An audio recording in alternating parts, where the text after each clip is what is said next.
কি ব্যাপার, তুমি এখানে হতাশ হয়ে বসে আছো কেন এভাবে? জীবনে যা কিছুই করতে যাই ব্যর্থ হই। সংসারের মধ্যে এত অশান্তি, কোনো শান্তি নাই, মনেও শান্তি নাই। এইটা নিয়ে তুমি হতাশ হয়ে আছো?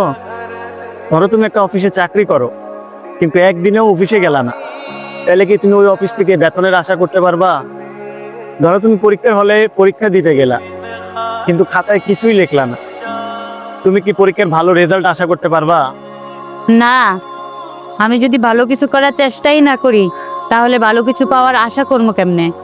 দেখো, তুমি আসলে যার কাছে চাইলে পাবা, তার কাছে চাইতে হবে। আর যে তোমাকে দিবে, তোমাকে আগে তাকে খুশি করতে হবে।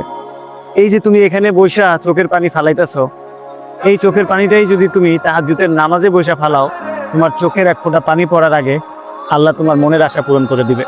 দেখো, মানুষের কাছে তুমি তোমার দুঃখ প্রকাশ করবা, মানুষের সামনে চোখের পানি ফালাবা, মানুষ শুধু তোমাকে সান্ত্বনাই দিবে। কিন্তু এই চোখের পানিটাই যদি তুমি আল্লাহর কাছে ফালাও, মোনাজাতে ফালাও, আল্লাহ তোমার সকল মনের আশা পূরণ করে দিবে।